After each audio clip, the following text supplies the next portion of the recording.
Gentlemen, welcome to our forum. Thank you once again for being here. And to all our audience members, thank you for being here too, so promptly too. My name is Sheila Singham.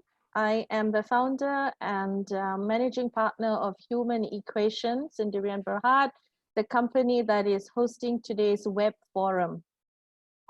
We selected the topics managing teams remotely because over the past 2-3 weeks, I have been engaging with my clients and many of them are facing a lot of challenges managing teams remotely.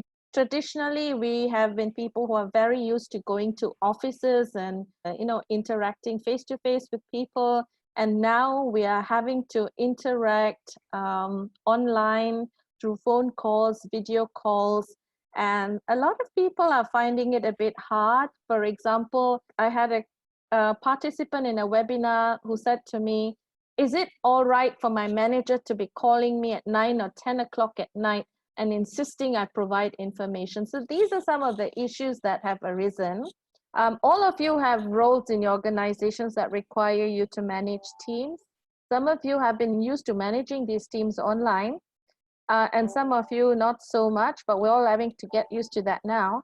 So can you enlighten us on some of the challenges you have encountered in managing teams remotely? Could I ask you to go first, Matthew, and answer us? Yes, Sheila, sure. I think in terms of challenges, I've got 3 S's essentially. There's setup, then there's schedule, and the last one, possibly slightly different from what you might expect, is sanity. In terms of setup, I think the important thing is just getting the basic equipment, people setting up their home office, getting used to working at home for an extended period, and doing a lot of conversations and so on through that. And it's really important in establishing that setup to make sure that people have the right equipment, have the right connections, so on and so forth, and they're able to communicate. And I think that's in terms of setup, it's not just the hardware, it's also the meetings, the regular contact with people. And this is where it rolls nicely into schedule, is really for people helping as managers, your team members to be able to set up a schedule so that they've got set things to do. They know when they finish, when they take breaks. They can break up their day into manageable chunks so that you're not getting that kind of project creep and people are ending up working, as I sometimes do, late into night. And I think that's really important, certainly for sanity's sake. Having a routine helps people to understand, what part of the day they're working, what part of the day they're relaxing, and allowing people to take time off and look after themselves. And I think, one of the important things that we've been doing at Mintel is every morning, the KL team comes together just for 15 minutes, just to sort of say, hi, how you doing? What do you got on today? Have you got any issues? Are you well? And sometimes we don't even really talk that much about work. We just play games and but it's helps people to sort of maintain their sanity, maintain the connection within the business, keep the conversation flowing. So those are the 3 main points. Okay, thank you, Matthew. Ramesh? Yeah, I think firstly, for me, my team is not here anyway. My team is dispersed all over Asia Pacific. And my role requires me to interact with teams based in Europe and also in the US. So I don't think it's so much about the MCO itself per se, in terms of managing these teams. It's about managing teams when you have to manage them remotely. This was a change for me when I took on this new role not too long ago. But one of the first things I think it's very important is when you have teams that are far away and you can't just invite them out for a cup of coffee, have a little chit chat. You actually have to make the extra effort to know these people a lot better. And in fact, the MCO actually creates a further opportunity to personalize this even more. Now, some people are not very comfortable, but it starts out when you're on a video like this and somebody talks to you about, oh, I didn't know you have so many books. And then you see on the other side of the video, their wife or kid coming, and then you start saying hello to them. It presents you with an opportunity to get to a deeper level of knowing your team and actually working with them in that way.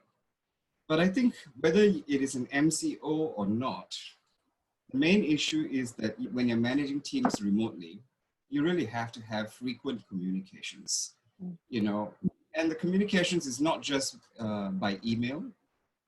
A lot of the time, you know, we interact and question, you know, the status of a particular project or an initiative, reports and stuff that we communicate a lot on WhatsApp, for example, emails. Then there are video calls and phone calls, audio calls too. So that's for me just something that keeps going on. The only difference is for me, I'm doing it at home.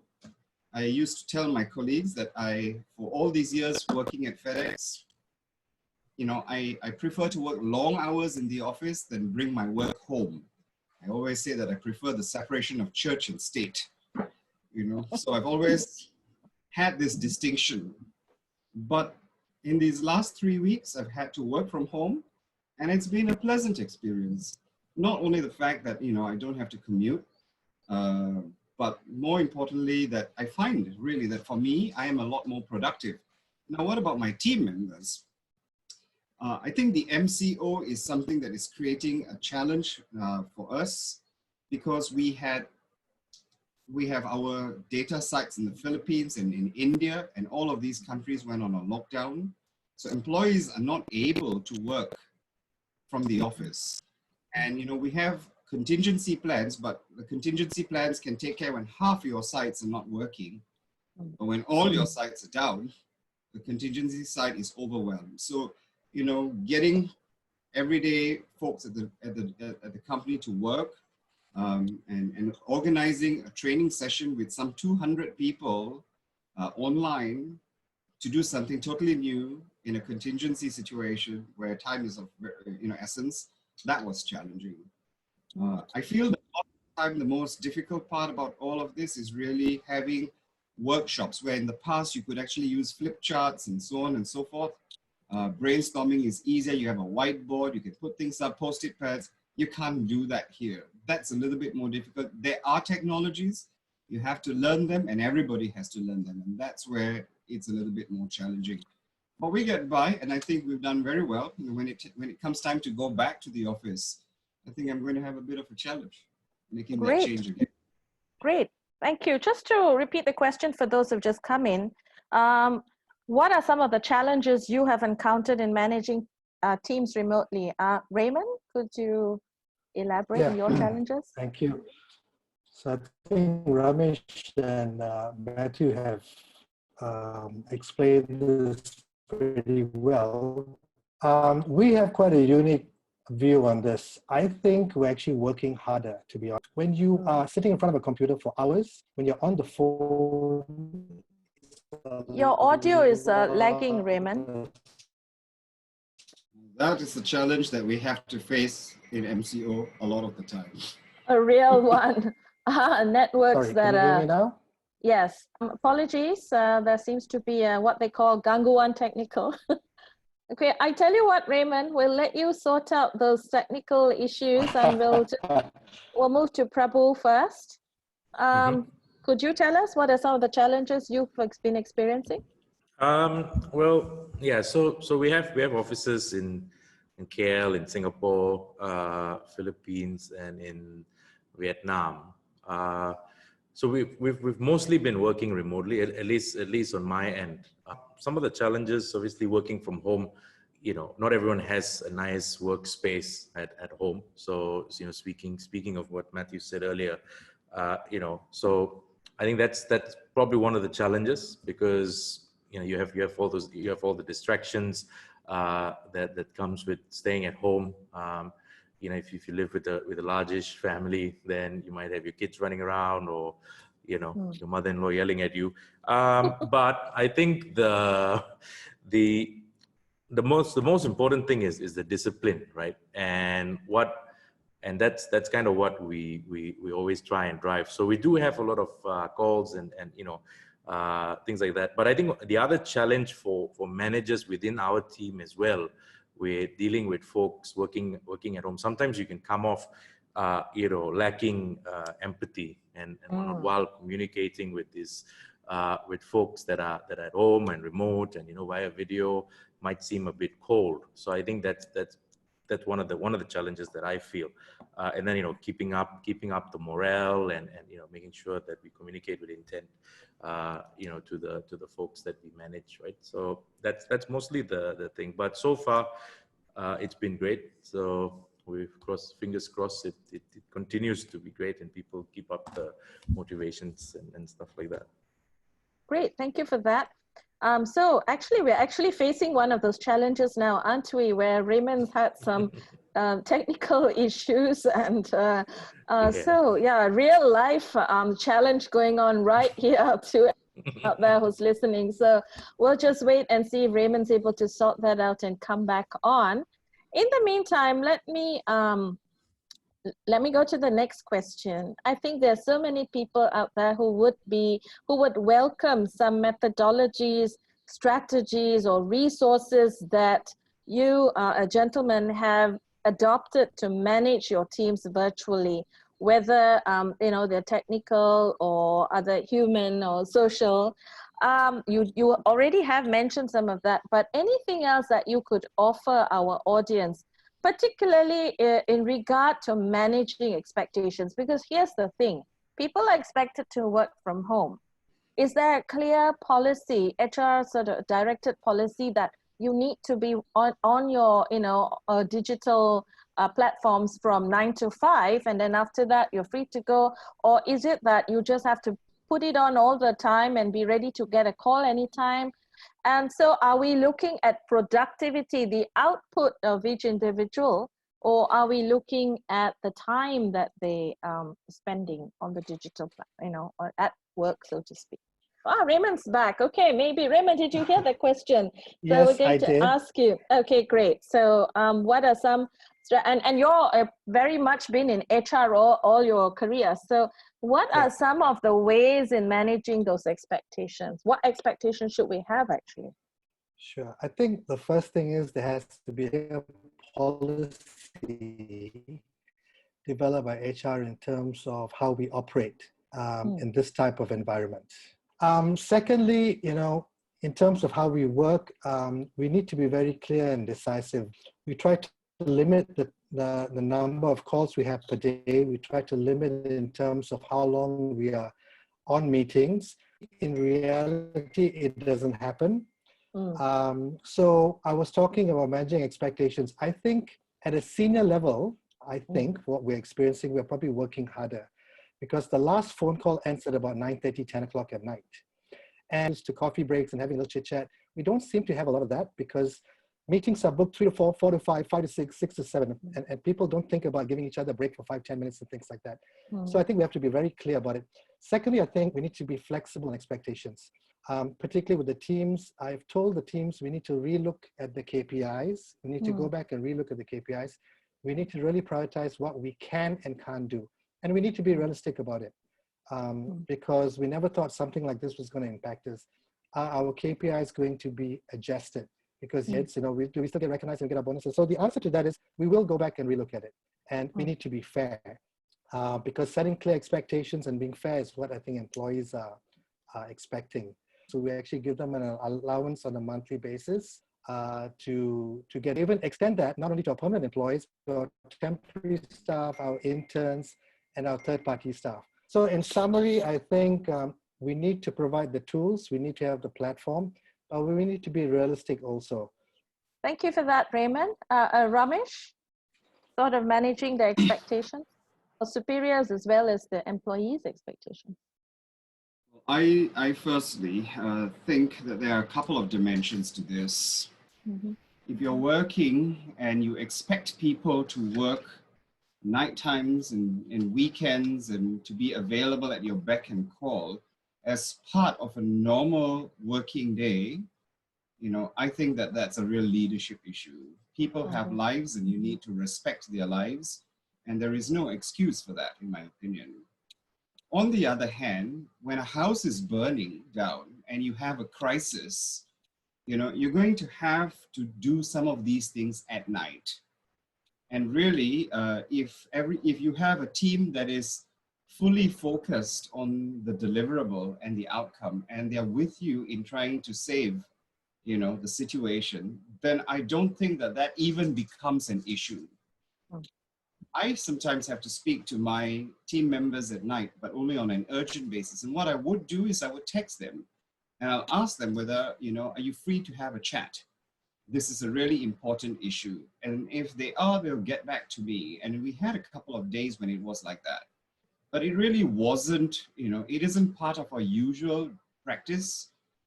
But we have to understand that when there is a crisis, you may have to react and respond that way.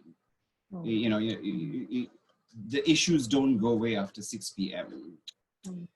But I do have a slightly different take on the issue of expectations. I think in the short term, you do have to give leeway for people to recognize that it's much harder getting something done right now. You know, in the past, it would be a lot easier to get something done, but right now, to get that same thing requires a lot more effort sometimes. Not in every way, but sometimes.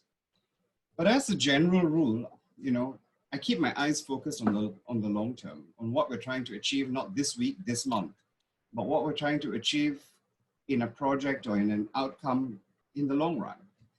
And I don't think that, you know, I reduce or lower my expectations in any way. Expectations to, you know, perform, actually still, I maintain those same expectations. And I maintain the same expectations of myself as will my boss have of me. And the point is this: necessity really is the mother of invention. When we had our sites closed down and we had to redeploy, I identify about 350 people across Asia Pacific who've never done this task before.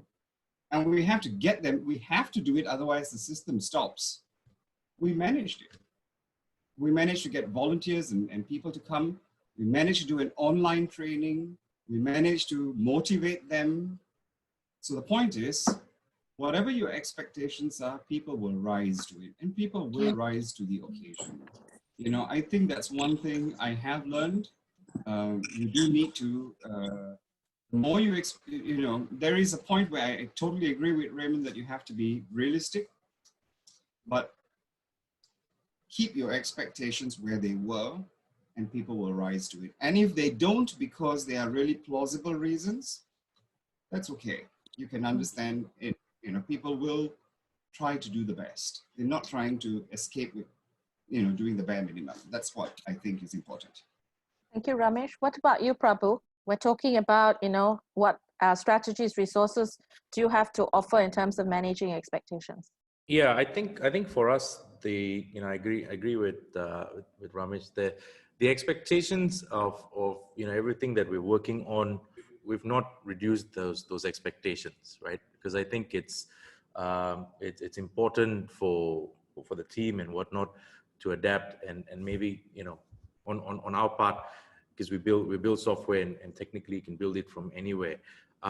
Those expectations are the same, because we then have you know, client expectations that we need to meet as well. The expectation of the client has to be communicated down to the team. And, you know, I think also the management on our end as well is to be open to listening to any of the problems and having an open channel with the people, so that they can then come to us if they have any problems early on. So instead of just, you know, trying to hit that expectation, but, you know, doing it the wrong way, we rather have them, especially during this time, so they're working from home, to almost over communicate at some points in time.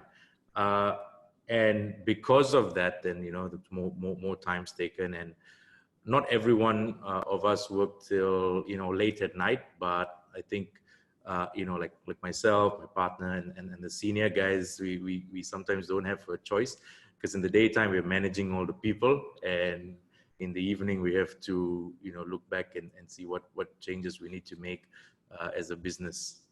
Matthew, do you have some strategies to offer, some insight? Some strategies, okay. I think I agree with the other panel members in most regards, and I think to Ramesh's point, I think, yes, you don't really change your expectations. I think, yes, it's been, the first 2 weeks were rather manic, I suppose, and people were getting used to the situation and so on. So you got to give some leeway, of course you do. But the objectives of the business remain the same. I think in terms of strategies, because Mintel was already working, I mean, we're a global company, we're used to working across global time zones. We're also have in place things like, you know, work from home policies anyway. So what we've done is essentially tested those to the limit. We found that some things were slightly more difficult. We needed new softwares and ways of sharing information. For example, you know, how can we do presentations to clients? How can we do workshops? We're working out ways to do that. Some of it doesn't work, but at least we're trying. And I think what we're really looking at here in terms of the overall strategy is not just how can we keep going as we are or were, but what are the opportunities here? You know, there's a change in the situation. And for us as a research company, what we were looking at was, well, something's changed, something big has changed. So what are our clients going to want to know? What can we tell them that they didn't know? That's an opportunity. So again, I think, you know, with any change, you know, as I already probably mentioned, you know, I think it was the mother is the mother of invention. So innovation, fleet-footed maneuvering, being able to think, okay, this is our core business. How are we going to make sure, first of all, that is maintained? But then what's the new opportunity here? And I think, again, that's where, you know, communication is obviously important, but also bringing everybody in the team together, you know, getting many heads thinking together. What could we do with this? What's the opportunity that we can take from this situation and look at it as rather than a defensive mechanism, but, you know, a way to actually build the business and think ahead. Thank you, Matthew. I'm actually doing a webinar on that now, innovating in the new normal. You know, so we're under MCO. It's been 3 weeks. It might go on for another 2-3 weeks. We don't know yet. But the thing is, people are becoming adjusted now, and you know, we will need to iron out the glitches of how we do this. But once employers and employees begin to accept that we can work from home, especially in industries where hitherto they were told you cannot work from home, not possible, everyone's having to do it now. As you said, we're having to innovate on the spot. Could this become a way of life in the future for organizations? It would certainly mean less investment in real estate and all those other things, you know, rentals and infrastructure and that sort of thing. Do you think that this could be a way to go in the future for organizations, particularly in Malaysia? And if so, what are some of the things that organizations will need to look out for and set up if they want to make this a way for the future? So maybe I'll start with you, Ramesh. Yes, I think it is without a doubt that this is a pivotal moment in, you know, in history. And I think life is going to change dramatically after this, regardless of, you know, how long this MCO, and the virus will eventually go away, but things have changed because we have seen things become possible that we thought were not possible. And I think, you know, a couple of issues with regard to that. When they tried to do this in France, they actually had a problem because there are laws on what you can do at home and what you cannot do at home. As you're aware, in France, you're not supposed to email people or after work hours. You're not supposed to send them text messages. It's against the law. Now, how do you cope in a scenario like that? Especially in Malaysia. In Malaysia, it's the other end where people actually keep bugging you all the while. So I think the laws are going to have to change. Now, there are some places in the world where, where companies will have to start thinking about this. You expect them to have you expect them to work from home. You're saving all that money from office space and rentals and stuff like that and furniture and so on. How are you going to compensate these employees for working from home and so that they have an environment where they can focus? You know, do you want them to sit in, you know, on a chair that's really uncomfortable and they have to do that the whole day and they then have problems that makes them unproductive later? So those are some of the things that, the tax laws, the incentives that you give people, the compensation for using their home instead of an office. Those are some of the administrative, legal, technical issues that you probably have to work out. But at the same time, I think that, you're going to have to try to live in a new world where you're going to have to build teams and strengthen those teams as they are dispersed. In a call center today, you have, rah-rah sessions. You can get everybody together and motivate the teams in the mornings, for example. Well, these call center folks, a lot of them are working from home. And how do you do this? How do you keep them motivated? And I think you're going to have to spend a lot more time invest a lot more time in communicating and becoming more personal in your communications. I've always believed that the people who work for me are not just employees of mine. They are people, and I value them for being people. And that's, I think something that will become even more important as people start working from home. And then there's this whole question about productivity. And I think the question is really, how are you measuring productivity? Even before this, MCO started in Malaysia, for my team, whenever I had a team in Malaysia, I gave them a lot of flexibility. I don't really care about the hours you put in. Let's discuss the output. What are you supposed to accomplish? That's what needs to be the focus, not on how many hours you spend and how much you produce per hour. If you were a machine and you're running based on that and you're being paid, especially in places where people are paid by the hour, then that becomes important, I guess. But really what we are looking at is output. What are the deliverables? And that to me, I think is where we are going to have to focus a lot of our efforts, because without a doubt, people are going to continue working from home even after the MCO is lifted. Right. What about you, Prabhu? What do you have to say about that?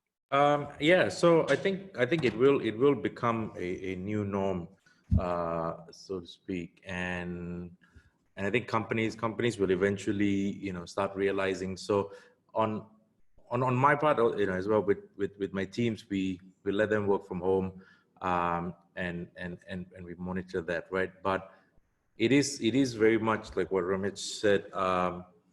It's output driven, right? Because we also do see, on the flip side, we see a lot of people working in the offices in many different industries, but working in the office till 12 a.m. doesn't mean they are working hard. They're probably working hard, but not very smart, right? So I think on that front, it's how you use your time, because time is finite, right? Like there's no more time that you can pull out of anywhere else. So I think people need to start getting used to the fact of working from home and trying to manage their time effectively to deliver based on whatever goals and tasks and whatnot that the company has set, and help the company achieve their goals so that they can continue paying everybody. So I think that's where it comes to in the end of the day, because I think with this now in this particular scenario, a lot of people's jobs are at stake, right? And I think it basically comes down to that, right? I think we gotta figure out how are we going to add value, and how are we going to add value within the 8 hours that we're paying for. And then make sure that the company gets what it needs to get, and move on. So hopefully by having work-life balance, and hopefully by improving how they do things and how they deliver on their work and be efficient, basically. And Matthew, do you have anything to add? Yeah, sure. It was interesting. I had a conversation with my team this morning, the KL office, and they were all saying that actually they're finding they're getting more done working from home. They feel that they're being more productive. And I think part of the thing is thinking about enterprises, corporations, in terms of their ability to adapt. And I think if you are communicating as a team, you are sharing ideas, the ability to adapt is much better. So it's fundamentally important to have that communication.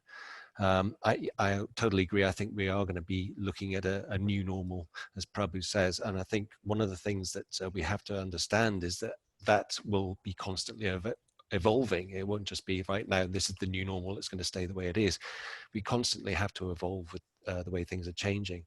And absolutely agree with Ramesh, you know, people aren't machines. They need to be engaged. They need to be helped in the way that they develop their skills so that they feel that they are invested in, but also that they invest themselves in what they're doing and they believe in what they're doing, because that way they're going to be much more inclined to think out the box, think of innovations themselves, share those ideas. And I think, again, it's, you know, as I say, you know, this situation came along and has shaken the normal. We've had to adapt to that. That's going to continue. And the more companies are able to communicate, share ideas, build on those ideas, not measure people by the number of hours they're working, but what they're producing, then they're, you know, the ability to innovate, to adapt to the changing situations will be so much better. Thank you, Matthew. Thank you, gentlemen. I think Raymond apologizes. He's had to, his connection is bad, so he won't be able to join us. But I'm going to ask the audience, you've heard what the four gentlemen have had to say. I'm going to ask the audience, if should you have a question, to unmute your mics and your videos if possible, and direct the questions at one of the gentlemen here. There's Ramesh, there's Matthew, and there's Prabhu, who are still online with us, to direct your questions by, you know, addressing it directly to them. So if you have a question, please unmute your mic and address the question to your panelist of choice.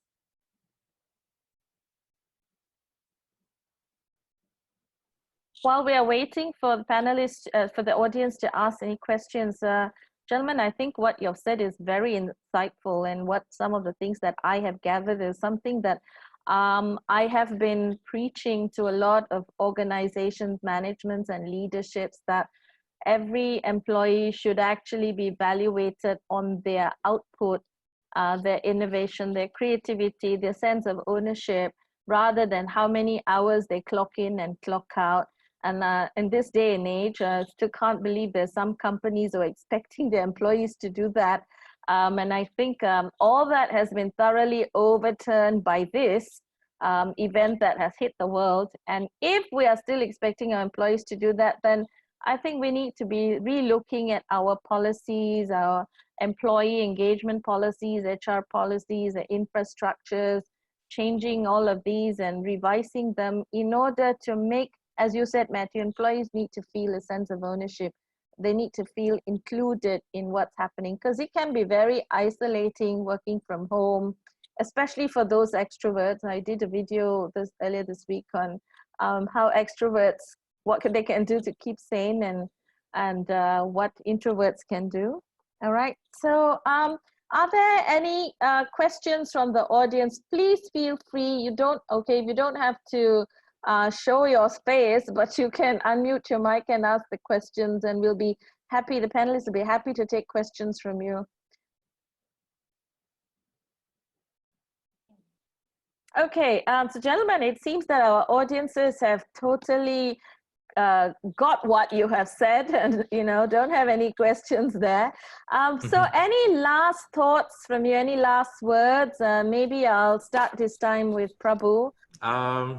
I think it's important to give your employees some sort of motivation, right? So for example, on our end here, we looked at how things are going outside, and basically gave the team a challenge to come up with a solution, a tech solution, right, during for either COVID or post COVID and so on. So they've been working on that, and I think it's definitely bringing the team together, because they're working outside of their regular hours.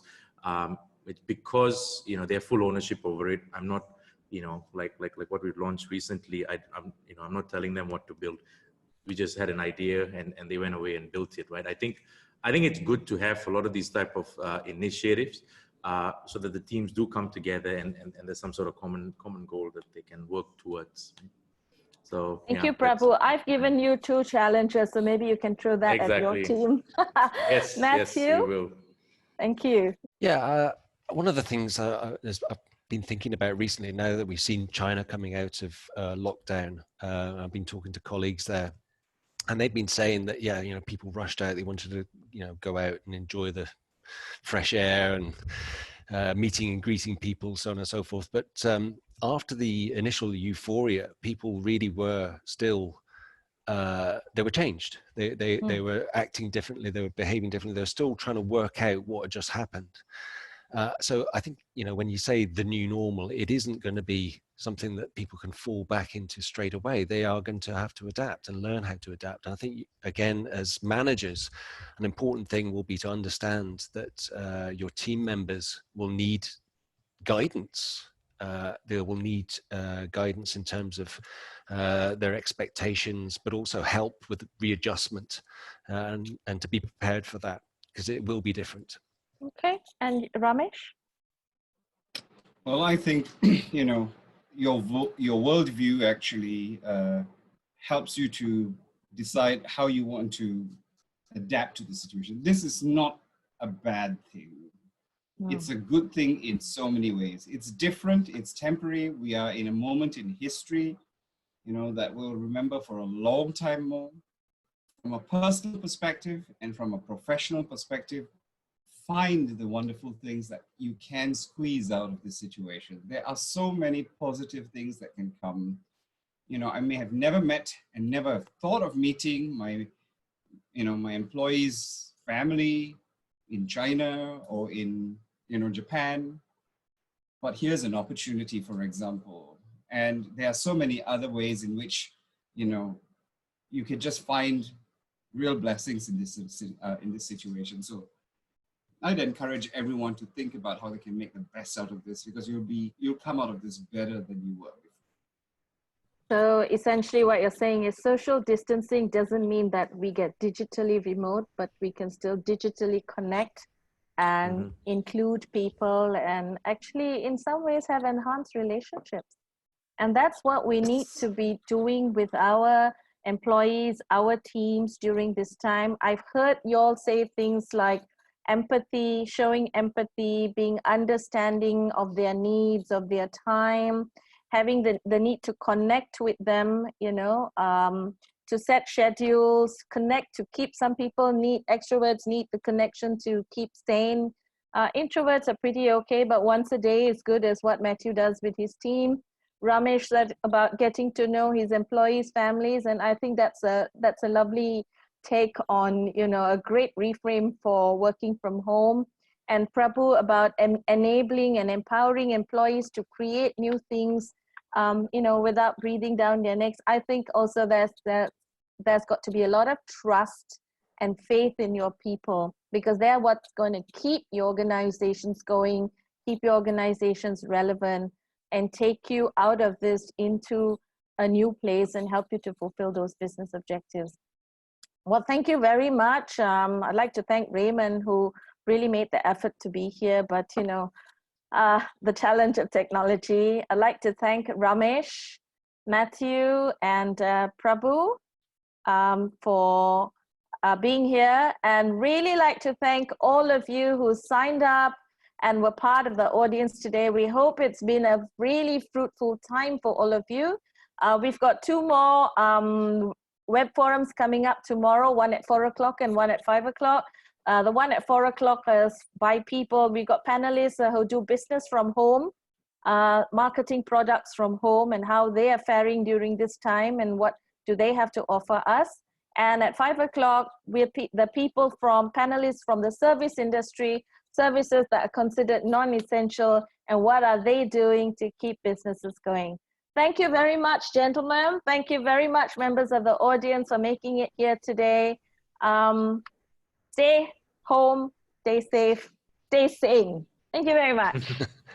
Thank you, Sheila. Thanks. Bye. Bye-bye. Thank you very much. Bye. Bye-bye. Bye.